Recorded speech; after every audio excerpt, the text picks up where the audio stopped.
देखो बूढ़ी अम्मा, मेरे घर काम करना है तो सही से करो, नहीं तो कहीं और काम देख लो। मेरे यहाँ करने की कोई ज़रूरत नहीं है, खाली काम चोरी करती हो। नहीं बेटा, ऐसा मत बोलो। कैसे ना बोलूं? तुम समय से तो आती नहीं यहाँ पर। बेटा, मेरी भी दो बेटियां हैं, उनका भी ध्यान रखना पड़ता है। अरे, फिर से अपना दुखड़ा मत गाओ मेरे सामने। फिर बूढ़ी माँ काम करके अपने घर चली जाती हैं। घर पहुँचते ही वह अपनी दोनों बेटियों राधा और नैनावती के पास जाती हैं, जो दोनों आँखों से अंधी होती हैं। अपनी बेटियों को देखकर उसे थोड़ी राहत मिलती है। फिर राधा और नैनावती, माँ, तुम इतनी लेट क्यों आई? कहीं कोई परेशानी तो नहीं हुई? हाँ माँ, तुम बोलती क्यों नहीं? क्या हुआ? नहीं बेटा, सब ठीक है, काम में थोड़ा समय लग गया। माँ, कल से हम भी आपके साथ चलेंगे। हम देख नहीं सकते तो क्या हुआ, काम तो कर सकते हैं। नहीं बेटा, तुम लोग मत जाना। लेकिन माँ, हम भी आपकी मदद करना चाहते हैं। तुम दोनों को कहीं जाने की ज़रूरत नहीं है।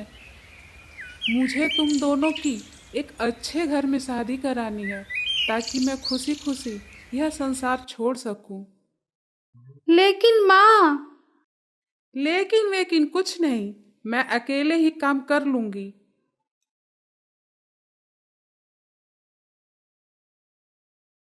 फिर उसी रात। लगता है तेज बारिश होने वाली है। हाँ माँ। चलो ठीक है, तुम दोनों सो जाओ। तभी उन लोगों को पानी में गिरने की छपाक सुनाई देती है। ये कैसी आवाज़ थी? जैसे कुछ भारी चीज़ पानी में गिरा हो। हाँ, मुझे भी सुनाई दिया, बाहर देखना चाहिए। आवाज़ सुनकर वे तीनों बाहर की ओर भागे और झील की तरफ देखा।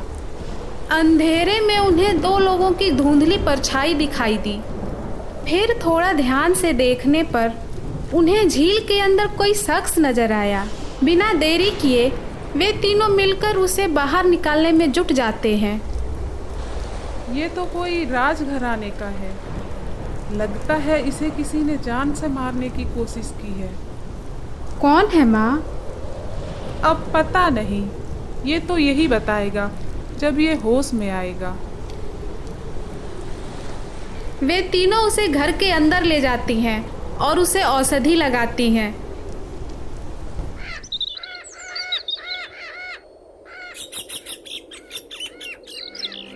फिर सुबह उसे होश आता है। बेटा, अब कैसी तबीयत है तुम्हारी? थोड़ा आराम मिला? मैं कहाँ हूँ? तुम हमारे घर पर हो बेटा। हमें तुम कल रात को झील के किनारे बेहोश पड़े हुए मिले थे। हाँ, आपको बहुत चोट लगी थी। अब कैसा लग रहा है आपको? आप लोग कौन हैं? बेटा, ये राधा है और ये नैनावती। मैं इन दोनों की माँ हूँ। मेरी ये दोनों बेटियाँ अंधी हैं, बचपन से ही आंखों से नहीं देख सकती। और ये हमारा छोटा सा घर है। कल रात जब हमने पानी में कुछ गिरने की आवाज़ सुनी तो हम देखने गए थे और तुम्हें इस हालत में पाया। फिर हम तुम्हें उठाकर यहाँ ले आए और जो थोड़ी बहुत दवा हमें पता थी वो लगाई। बेटा, तुम कौन हो?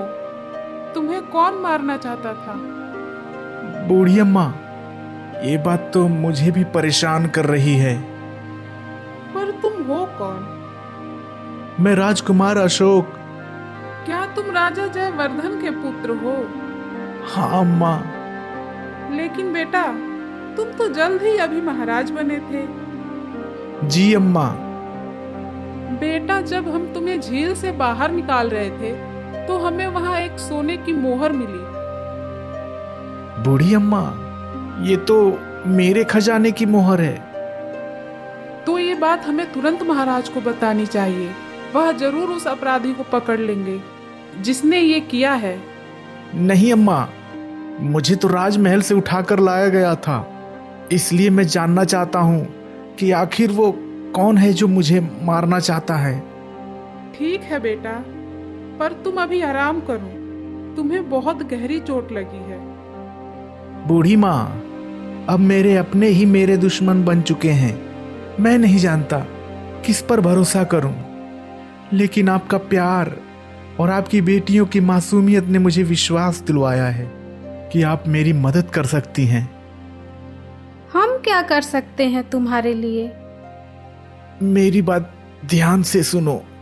ये अंगूठी लो, इसे ले जाकर मेरी माँ को देना, उन्हें सब कुछ बता देना, यहां जो कुछ भी हुआ है। मेरी माँ दयालु हैं, मुझे यकीन है कि वह तुम दोनों को अपने पास काम करने के लिए रख लेंगी। और हाँ, कुछ भी खबर मिले तो मुझे जरूर बताना। क्या तुम दोनों मेरी मदद करोगी? लेकिन बेटा, इन्हें कुछ हो गया तो? कुछ नहीं होगा अम्मा। अगली सुबह राधा और नैनावती सावधानी पूर्वक अपनी माँ के साथ राजमहल की ओर चल देती हैं।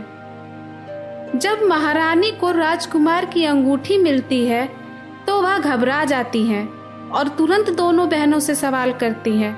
राधा और नैनावती उसे बताती हैं कि कल रात झील के किनारे क्या हुआ। आज से तुम दोनों मेरी दासी बनकर रहोगी, ताकि तुम दोनों पर किसी को शक ना हो। इधर राज दरबार में मंत्री जी, आप ही बताइए क्या किया जाए। महाराज, जब तक राजकुमार अशोक का पता नहीं चलता तब तक इस राज्य की सुरक्षा के लिए आपको ही इस गद्दी को संभालना होगा। हम छोटे पुत्र राजकुमार भरत को राजा घोषित करते हैं। मंत्री बलदेव, कोई आपत्ति?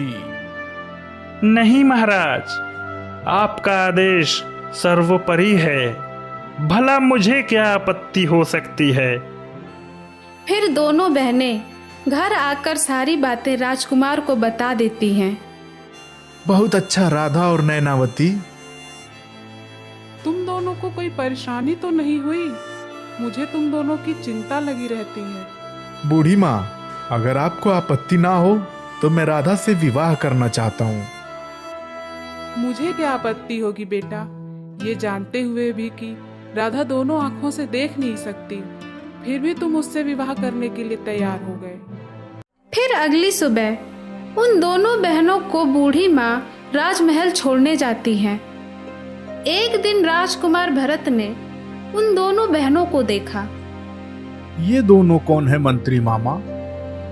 राजकुमार, ये दोनों बहनें जो आंखों से अंधी हैं, एक का नाम राधा और दूसरी का नाम नैनावती है। नैनावती? आहा, कितना प्यारा नाम है। राजकुमार भरत नैनावती पर मोहित हो चुका था। बड़ी माँ, बड़ी माँ। हाँ राजकुमार, क्या बात है? बड़ी माँ, ये नैनावती कौन है? मेरी दासी जो देख नहीं सकती, वह बेसहारा थी, इसलिए मैंने उसे अपने पास रख लिया। आप कितनी अच्छी है बड़ी माँ। राजकुमार भरत का ध्यान नैनावती से हटता नहीं था। उसकी मासूमियत और सरलता की ओर वह खींचा चला जाता। राधा और नैनावती राजकुमार अशोक के दुश्मनों का पता लगाती रहती। फिर एक दिन, तुम दोनों यहाँ पर क्यों आए हो? तुमने हमारा इनाम नहीं दिया, उसी को लेने आए हैं। ठीक है, तुम्हारा इनाम मिल जाएगा। कब और कैसे? उसी झरने के पास जहाँ तुमने राजकुमार को मारा था। ठीक है, कल हम तुम्हारा वहीं पर इंतजार करेंगे। यह सारी बातें नैनावती सुन लेती हैं। इन बातों को राजकुमार अशोक से बताती हैं। मैं इसी पल का इंतजार कर रहा था। राजकुमार अशोक ने अपने भरोसेमंद सिपाही को उन गद्दारों को पकड़ने के लिए भेज दिया। फिर खुद राजमहल चले जाते हैं।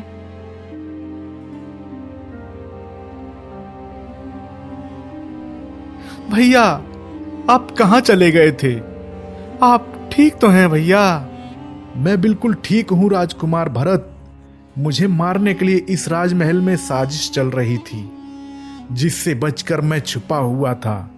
अब मुझे मारने वालों का मुखौटा सामने दिख जाएगा। मेरे सैनिक आते ही होंगे। थोड़ी देर में सैनिक महाराज विक्रम और उन दोनों डाकुओं को लेकर हाजिर हो जाते हैं। पिताजी, आपने ऐसा क्यों किया पिताजी? मुझे क्यों मारना चाहते थे? राजकुमार अशोक, तुम जीवित हो? बंद कीजिए ये ढोंग। पहले बताइए, मुझे क्यों मारना चाहते थे? मैं भला अपने बेटे को क्यों मारना चाहूंगा? तो फिर आप इन दोनों को झील के पास धन देने के लिए क्यों गए थे?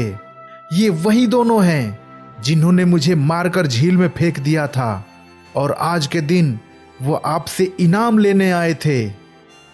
लेकिन मंत्री जी ने तो मुझे बताया कि ये दोनों गरीब हैं।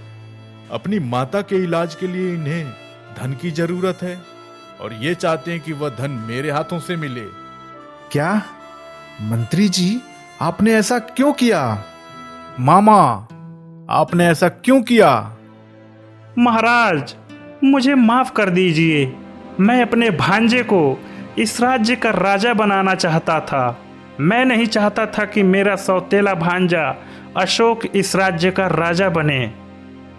भैया, मैंने कभी आपको गैर नहीं समझा, हमेशा अपना भाई समझा, लेकिन आपने अपना रंग दिखा ही दिया। मुझे माफ कर दे बहना। तूने मुझे इतना सम्मान दिया और मैं ही तेरे बेटे को मारने चला था। भैया, आपकी यह करतूत माफी के लायक नहीं है। बहना, कम से कम तुम तो मुझे गलत मत समझो। मैं तेरे बेटे को राजा बनाने के लिए ही ये सब कर रहा था। भैया, आपने ऐसा कैसे सोच लिया? बलदेव मामा, मुझे कभी राजगद्दी का लालच था ही नहीं। मुझे नहीं पता था भैया कि मंत्री के भेष में आप एक जहरीले सांप हो। सिपाहियों, मंत्री जी को अभी जेल में डाल दो। पिताजी, हम आपको बताना चाहते हैं कि हम राधा से विवाह करना चाहते हैं। लेकिन बेटा, वह तो आंखों से अंधी हैं। फिर क्या तुम उनके साथ अपना जीवन बिता पाओगे? जी पिताजी। पिताजी, मैं भी बताना चाहता हूँ कि मैं भी नैनावती से प्रेम करता हूँ। मैं भी उनसे विवाह करना चाहता हूँ। मैंने नैनावती की आंखों के लिए राजवैद्य को भी बुलाया था। उन्होंने कहा कि इसकी आंखें ठीक हो सकती हैं। महाराज, मैं अंधी नहीं हूँ। मैंने अपनी बहन के लिए ये सब नाटक किया था। जब तुम अपनी बहन के लिए इतना समर्पण कर सकती हो, तो हमारे राजकुमार अशोक के लिए भी कर सकती हो। तुम दोनों बहनों की शादी हमारे दोनों राजकुमारों से होगी। ये तो बड़ी खुशी की बात है महाराज। फिर सभी लोग खुशी खुशी रहने लगते हैं।